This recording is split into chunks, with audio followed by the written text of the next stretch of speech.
శ్రీ గురుభ్యో నమః. శ్రీ మహాగణపతి నమః. శని యొక్క సంచారం అనేది 29 మార్చి అనేది స్టార్ట్ అవుతున్నది. ఇక శని సంచారంలో మేషరాశి వారికి ఎలా ఉండబోతుంది? ఎందుకంటే మేషరాశి వారికి వచ్చేటప్పటికి ఏలినాటి శని ప్రభావం అనేది ఇక శని సంచారం నుంచి స్టార్ట్ అవుతుంది. ఎప్పుడైతే 29వ తారీఖున రాత్రి 11:15 శని యొక్క సంచారం అనేది ఎప్పుడైతే మీనరాశిలో ఒక సంచారం జరుగుతుందో అప్పటి నుంచి ఏలినాటి శని ప్రభావం అనేది ఈ యొక్క మేషరాశి వారి మీద ఎక్కువగా ఉంటుంది. మేషరాశి వారికి వచ్చేటప్పటికి శనికి ఉండేటువంటి 3 పాదాల్లో మొదటి పాదం అన్నమాట ఏలినాటి శని ప్రభావంలో. 12వ ఇంట్లోకి ఎప్పుడైతే శని ప్రభావం జరుగుతుందో అది మేషరాశి వారి మీద ఎటువంటి ప్రభావం చూపిస్తుందని చూద్దాం. ముందుగా ఇది ఫైనాన్షియల్గా వచ్చేటప్పటికి ఎక్స్పెండిచర్ అనేది కొంచెం ఎక్కువగా అవ్వటం, మరియు అదేవిధంగా ఈ ఫైనాన్షియల్ ఎక్స్పెండిచర్లో అనుకోనిటువంటి ఖర్చులు ఎక్కువగా జరగటం, అది ఆరోగ్యపరంగా కానీ గృహపరంగా కానీ ఏదో విధంగా ఖర్చు అనేది జరుగుతూ ఉంటుంది. ఆ ఖర్చుని కంట్రోల్ చేయడానికి మీరు ఎక్కువగా ప్రయత్నం అనేది స్టార్ట్ చేస్తారు. కానీ మేషరాశి వారు మనం గమనించినట్లయితే ఈ యొక్క సంవత్సరంలో ప్రభావరీత్యా కొంచెం తక్కువగానే ఉంటుందని చెప్పవచ్చు. ఎందుకంటే కంపారిటివ్లీ రాహు లాభస్థానంలోకి సంచారం జరిగినప్పుడు యోగకారకమైనటువంటి ఫలితాలు అనేది ఇవ్వడం జరుగుతుంది.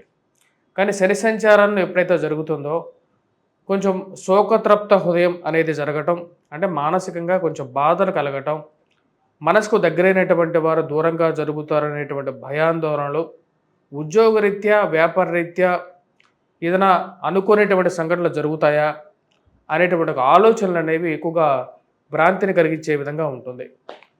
ఈ యొక్క స్టేటస్, ఈ యొక్క ప్రభావం, ఏలినాటి శని ప్రభావం మేషరాశి వారి మీద ముఖ్యంగా ఎంతవరకు ఉంటుంది అంటే ఈ యొక్క మార్చి 29 నుండి మే 14వ తారీఖు వరకు ఎప్పుడైతే రాహువు శని కలిసి ఇద్దరు 1000 స్థానంలో ఉంటారు, అంటే షష్టగ్రహ కూటమి ఏదైతే జరుగుతుందో దాని తర్వాత అది పంచగ్రహ కూటమిగా మనకు చూసినట్లయితే ఏప్రిల్ 15వ తారీఖున పంచగ్రహ కూటమి, దాని తర్వాత మార్పు జరుగుతుంది.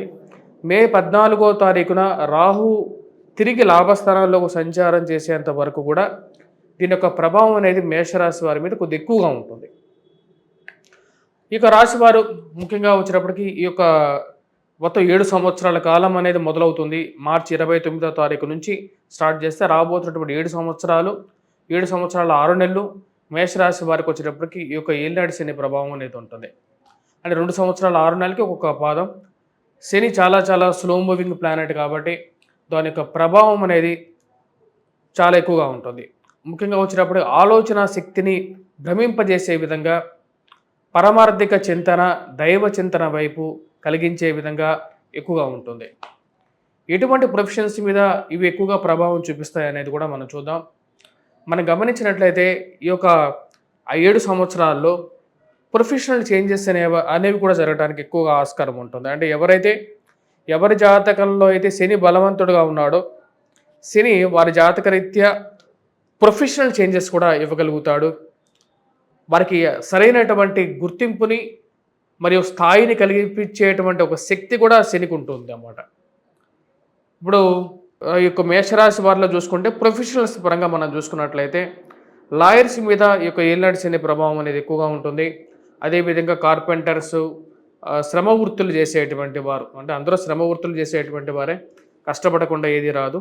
ముఖ్యంగా కొన్ని ప్రొఫెషన్స్ వచ్చినప్పటికీ ఈ మున్సిపాలిటీ రంగంలో పనిచేసేటువంటి వారికి మీద కానీ, ఇంజనీరింగ్ డిపార్ట్మెంట్లో పనిచేసేటువంటి వారు, స్పెషల్గా కన్స్ట్రక్షన్ విభాగంలో సివిల్ ఇంజనీర్స్ మీద కూడా దీని ప్రభావం అనేది ఉంటుంది.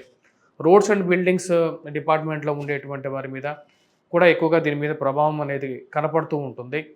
వాటితో పాటు పెట్రోకెమికల్స్ మీద పనిచేసేటువంటి వారు, క్రూడ్ ఆయిల్ ట్రేడింగ్ చేసేటువంటి వారి మీద కూడా ఈ యొక్క ప్రభావం అనేది ఎక్కువగా ఉంటుంది ప్రొఫెషనల్ వైజ్గా మనం గమనించినట్లయితే. జాతకరీత్యా వచ్చేటప్పటికి శని మంచి అనుకూలమైనటువంటి స్థానాల్లో ఉన్నప్పుడు ఈ యొక్క ఏలినాటి శని ప్రభావం అనేది కొంచెం తక్కువ స్థాయిలో కనపడుతూ ఉంటుంది. నా యొక్క పర్సనల్ అనాలిసిస్ ప్రకారంగా కొంతమంది జాతకాల్లో ఏలినాటి శని ప్రభావం జరుగుతున్న శని ఉచ్చ స్థానంలో ఉన్నప్పుడు వారి జాతకంలో ఫలితాలు అంత నెగిటివ్గా లేవు, అందరికీ చాలా వరకు పాజిటివ్గానే ఉంది ఎక్కువ మందికి. కానీ ఈ యొక్క రాశి వారికి వచ్చినప్పటికీ మేషరాశి వారికి రేపు రాబోతున్నటువంటి గురువు యొక్క స్థితి అంత సానుకూలమైనటువంటి ఫలితాలు ఇచ్చే విధంగా గోచరించట్లేదు. ఇక్కడ ఈ రాశి వారికి లోహమూర్తిగాను శని యొక్క స్థితి అనేది ఉంటుంది. అంటే తక్కువ మిశ్రమమైనటువంటి ఫలితాలు ఇచ్చే విధంగానే ఉంటాడు. లోహమూర్తిగానే ఉంటాడు. 12వ ఇంట్లో ఉన్నటువంటి ఈ యొక్క శని సంచారం ఎక్కువ ఫలితాలు అనేది ఇవ్వడు. ఖర్చు విషయంలోనూ అనుకోని విషయాల్లో అంత్యక్రియల్లో పాల్గొనటం, కుటుంబ పెద్దలు గానీ ఆ యొక్క తండ్రి తరపు సంబంధించినటువంటి వారు ఎవరైతే ఉంటారో వారు గతించటం, అంత్యక్రియ సంబంధితమైన విషయాల్లో పాల్గొనాల్సినటువంటి పరిస్థితి కూడా ఎదురవుతుంది. స్నేహితులు, బంధువులతో కొన్ని జాగ్రత్తలనేవి తీసుకోవాలి. కొత్తగా పరిచయం పెట్టేటువంటి స్నేహితులు, మరి కొత్త అలవాటులు, మార్పులు, చేర్పులు జరగడానికి కూడా ముఖ్య కారకంగా ఉంటుంది. ఏవైతే ఆల్కహాల్ గానీ, లేకపోతే వేరే మాదక ద్రవ్యాలు గానీ, ఇలాంటివి కూడా జీవితంలోకి రావటానికి ఎందుకంటే శని బుద్ధి భ్రమణాన్ని చేయగలుగుతాడు. అంటే శని యొక్క పరిస్థితి అడిక్షన్‌ని క్రియేట్ చేయగలుగుతాడు. మరి ఆ యొక్క ప్రభావం అనేది బ్రెయిన్ మీద ఎక్కువగా చూయించగలుగుతాడనమాట. మనం చూసినట్లయితే చాలా వరకు స్లో మూవింగ్‌గా ఉండేటువంటి వారికి జనరల్‌గా శని యొక్క పరిస్థితి అనేది వారి జాతకరీత్యా బాగుండదు.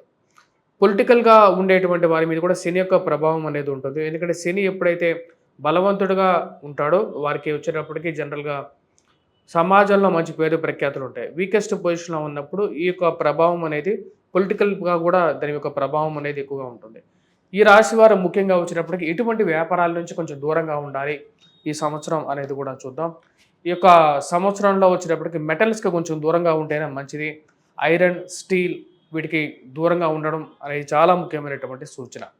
వాటితో పాటు లోహాలతో పాటు ఈ రాశివారు ముఖ్యంగా ఏవైతే పెట్రోకెమికల్స్ కానీ, క్రూడ్ ఆయిల్స్ కానీ ట్రేడింగ్ చేసేటువంటి వారు ఆయిల్స్‌కి కూడా దూరంగా ఉంటే మంచిది. సో ఈ రాశివారు ముఖ్యంగా ఎటువంటి పరిహారాలు చేసుకోవాలి? ఎందుకంటే ఏలినాటి శని ప్రభావం ఉంది. కాకపోతే ఈ రాశి వారికి వచ్చేటప్పటికి ఒక అడ్వాంటేజ్ కూడా ఉంది. యాక్చువల్‌గా వచ్చేటప్పటికి రాహువు మంచి స్థానంలో ఉండటం, అదేవిధంగా వచ్చేటప్పటికి గురువు కొన్ని మంత్స్ మంచి స్థానంలోకి వెళ్ళటం. నెక్స్ట్ ఇయర్ కూడా ఎందుకంటే 2 ఇయర్స్ 6 మంత్స్ కాబట్టి నెక్స్ట్ ఇయర్ మళ్ళీ గురువు వచ్చేటప్పటికి మంచి స్థానాల్లో పంచమ స్థానంలోకి వెళ్ళటం. ఇవన్నీ కొంచెం పాజిటివ్ ట్రెండ్స్ అన్నమాట. కాకపోతే ఫస్ట్ ఇయర్ మటుకు కొంచెం ఎఫెక్ట్ అనేది ఉంటుంది. శని మీ జాతకరీత్యా మీ జాతకంలో కొంచెం నెగిటివ్ ఎంటర్ అవ్వబోతున్నాడు అంటేనే మీకు రాత్రిపూట సరిగ్గా నిద్ర పట్టకపోవటం, భ్రాంతి కలగటం అనేది పరిపాటిగా ఉంటుంది జనరల్‌గా.